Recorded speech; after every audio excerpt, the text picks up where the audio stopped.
यहूदी धर्म में अल्लाह ने प्रॉमिस करते हैं कि इब्राहिम को यह सारी ज़मीन नाम किया, और कनान की डिस्क्रिप्शन एग्जैक्टली वह जगह है जो Egypt, West Bank, Gaza, Jordan और सीरिया और लेबनान, कुछ जॉर्डन एरिया, इस सब ज़मीन में आता है और इस ज़मीन का हिस्सा माना जाता है। एक्चुअली में हिस्ट्री विषय का क्या कनेक्शन है? जब इजराइल में ज्यूनिस्ट और मूवमेंट की शुरुआत हुई तो ज्यूनिस्ट लोगों ने कहा कि अल्लाह ने जो प्रॉमिस की थी ज़मीन, यह ज्यूइश के लिए प्रॉमिस की थी। साल 1900 की कहानी है। आगे चले तो अल्लाह को मिस करते हैं कि सारा को एक बेटा देंगे और फिर जन्म होते हैं आइजक का। इस समय जो इस्माइल बच्चा का उसका एटीट्यूड सही नहीं था, तो सारा इब्राहिम को कहती है कि इसे दूर भेज दिया जाए। इब्राहिम कहते हैं कि भेजना चाहिए दूर या नहीं भेजना चाहिए अपने बेटे के लिए, लेकिन अल्लाह से पूछते हैं तो अल्लाह कहते हैं कि दूर भेज दो। जो असेम औरत वह अपने बेटे इस्माइल के साथ निकल पड़ते हैं दूर रेगिस्तान में। अल्लाह उनके लिए पानी अरेंज करते हैं और प्रॉमिस करते हैं कि यह अगर उनका बेटा भी एक दिन एक ग्रेट नेशन बनाएगा। अब ज्यूइश और क्रिश्चियन मानते हैं कि डिसेंडेंट आइजक का यानी इस्माइल का वह मुस्लिम डिसेंट मानते हैं। इस्माइल को ये वो पॉइंट है या कहानी है जहाँ से इब्राहिम एक रिलीजियस एक दूसरे से अलग हो जाते हैं। यहूदी लोग यानी जूस लोग मानते हैं कि आइजक को एक बेटा हुआ था जेकब नाम से, जिसे के बाद रीनेम किया गया। उसका नाम इजराइल रखा गया। इजराइल एक्चुअली में 12 ट्राइबल कास्ट था, यानी कि 12 अलग अलग धर्म के लोग था।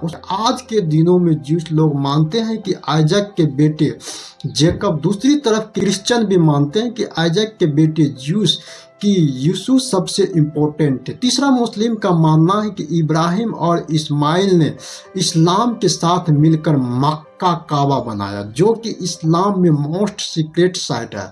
इसलिए रिस्पेक्ट करते हैं कि इस्माइल की कुरान के अनुसार इब्राहिम के बड़े बेटे थे। जब इब्राहिम अल्लाह के आदेश से अपनी पत्नी और अपनी बेटे को सफा मारवा नामक पहाड़ियों रेगिस्तान में छोड़ आए थे, तो जो आज के सऊदी अरब में स्थित है, तब इस्माइल दूध पीते शिशु थे। तो बच्चे को प्यास लगी तो बच्चे इस्माइल को रखकर बीबी हाजरा पानी की तलाश में भटकने लगे। कभी इस पहाड़ी कभी उस पहाड़ी पर चढ़कर दूर दूर तक देखते थे, फिर भी पानी नजर नहीं आई। तो वह शिशु अत्यधिक तृष्ण और ग्रस्त होकर धरती पर अपनी एड़ी मारते थे। 4000 साल पहले निर्जन मैदान था। मक्का के जमीन से एड़िया रगड़ने से फूटी पानी की एक धारा निकलती है। उस पानी को बच्चे इस्माइल को पिलाया, अपने भी पिया। पानी फिर उस जगह को कंकर और मिट्टी से घेर दिए, पानी की धारा नदी न बन जाए। यही पानी कभी जमजम का पानी कहलाती है। इस जगह को घेर कर इस पानी को फूटी ने बदल दी इसकी सूरत। यहाँ इस्लामिक मान्यताओं के मुताबिक पैगंबर इब्राहिम और उनके बेटे इस्माइल ने किया था। काबा का निर्माण अल्लाह का घर माना जाता है। काबा को कई बार नष्ट किया गया और फिर इसका पुनर्निर्माण भी किया गया था। काबा की मौजूद संरचना ज्यादातर 17वीं शताब्दी उस्मान ने बनाई थी। काबा में मौजूद काले पत्थर को अल्लाह का दिया हुआ माना जाता है, जिब्राइल फरिश्ते के द्वारा दिया गया था। यह कुछ लोगों का मानना है कि इसे एस्ट्रॉयड पत्थर माना जाता है, जो उल्का पिंड जो धरती पर गिरते हैं। जब इसे पहली बार बनाया गया था तो यह बिना छत वाली एक साधारण आयताकार संरचना थी, जो क्यूब आकार का। मक्का पर शासन करने वाले कुरैश कबीले ने 608 ईस्वी में लकड़ी और पत्थर से काबा का पुनः निर्माण किया। पैगंबर मोहम्मद सल्लल्लाहु अलैहि वसल्लम का जन्म 570 ईस्वी मक्का में हुआ था और 610 ईस्वी में मक्का के पास हीरा नामक गुफा में ज्ञान इल्म की प्राप्ति हुई थी। फरिश्ते जिब्राइल पैगंबर हजरत मोहम्मद सल्लल्लाहु अलैहि वसल्लम की कुरान अरबी भाषा में संप्रेषित किए और दिए। जब पैगंबर मोहम्मद सल्लल्लाहु अलैहि वसल्लम को 620 ईस्वी में मक्का से बाहर निकाल दिया गया। तो इसके पीछे बहुत लंबी कहानी है। अरब में बहुत बड़े बड़े अत्याचार हो रहे थे। इस पर बात करेंगे तो 2-3 दिन भी लग जाएंगे, इसलिए शॉर्टकट में बात करते हैं। 629 ईस्वी में वापस आने पर उन्होंने काबा के पास रखी आसपास 360 मूर्तियों को हटा दिया। मिस्र, इजिप्ट में जो मूर्तियां हैं इसी प्रकार की मूर्तियां थी। अरब देवता चंद्र देवी, अल उजाज और मेहरिबल और चंद्र जी और क्रिश्चियन की मूर्ति मैरियम थी। जो भारत की मूर्तियां हैं उसी प्रकार मूर्ति वहां पर नहीं थे। जब पैगंबर मोहम्मद सल्लल्लाहु अलैहि वसल्लम ने 632 ईस्वी में अंतिम यात्रा की, उनकी मौत 8 जून 632 ईस्वी को हुई थी। तब हज के अंतिम चरण स्थापित हुए। हम प्रतिदिन मक्का की ओर मुख करके नमाज पढ़ते हैं और हज काबा के चारों ओर परिक्रमा करके हज यात्रा की जाती है। काबा की मूल आकृति तब से अब तक लगभग वैसी ही रही है। काबा को कई बार नष्ट किया गया और फिर इसका पुनः निर्माण किया गया।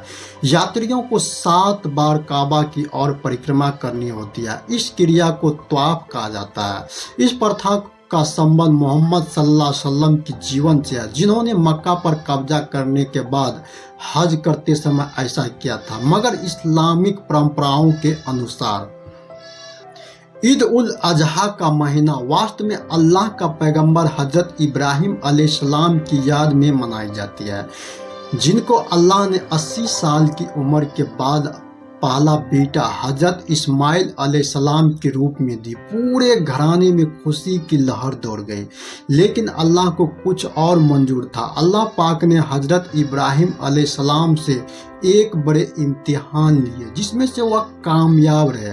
सबसे बड़ा इम्तिहान उनके पुत्र हजरत इस्माइल अलैहिस्सलाम की उम्र जब 12 साल की हुई तब देना पड़ा। उस उम्र में अंतिम पड़ाव में हुए बेटे की पैदाइश से हजरत इब्राहिम अलैहिस्सलाम बहुत प्यार करते थे, मगर अल्लाह ताला ने उससे प्यारे बेटे को अल्लाह की राह में कुर्बानी देने का हुक्म दे दिया। अल्लाह के इस हुक्म से हजरत इब्राहिम खुश थे और वे हंसी खुशी बेटे को कुर्बानी करने के तैयार हो गए। और अल्लाह के इस हुक्म को जब हजरत इब्राहिम अपने लगते जिगर हजरत इस्माइल को बताए तो वह भी हंसी खुशी अल्लाह की राह में कुर्बानी होने के राजी हो गए। इससे बड़ा इम्तिहान और क्या हो सकता था, जब एक बाप एक लोटे बेटे को अपने हाथों से उनके गर्दन पर छुरी चलाए और हुक्म के मुताबिक हजरत इब्राहिम अलैहिस्सलाम कुर्बानी के दिन अपने लाडले हजरत इस्माइल को सुबह नहला धुला कर नए कपड़े पहना कर मीना मैदान में कुर्बानी देने के लिए गए और कुर्बान गाह में लेटा दिया गया। और जैसे ही छुरी चलाना चाहा तो बेटे ने कहा कि अब्बू जान, छुरी चलाने से पहले आंख में पट्टी बांध ले ताकि छुरी चलाते समय हाथ न कांपे। तब हजरत इब्राहिम अलैहिस्सलाम ने आंख में पट्टी बांध ली। उसके बाद जैसे ही छुरी चलाने लगे तो छुरी नहीं चली। दोबारा प्रयास किया गया, तब छुरी चल गई और कुर्बानी भी हो गया। मगर जब आंख पर लगी पट्टी खोलकर देखा तो हजरत इस्माइल की जगह हजरत जिब्राइल द्वारा जन्नती दुम्बा लेकर लेटा दिया गया था। दरअसल अल्लाह ताला हजरत इब्राहिम अलैहिस्सलाम से इम्तिहान लेना चाह रहे थे कि पर हजरत इब्राहिम अलैहिस्सलाम इस परीक्षा में पास कर गए। तब से ईद उल अजहा के दिन मालदार साहबे ने सब मुसलमानों पर कुर्बानी फर्ज हो गया। उन्होंने कहा कि हर साहबे और निसाब पर कुर्बानी वाजिब है। कुर्बानी का गोश्त 3 हिस्सों में बांटकर एक हिस्सा अपने रखना, दूसरे हिस्सा अपने बलगड़ियों में एवं तीसरे हिस्सा अपने रिश्तेदारों में तथा गरीबों में बांटना। उस समय से बकरीद पर्व फेस्टिवल मनाई जाती।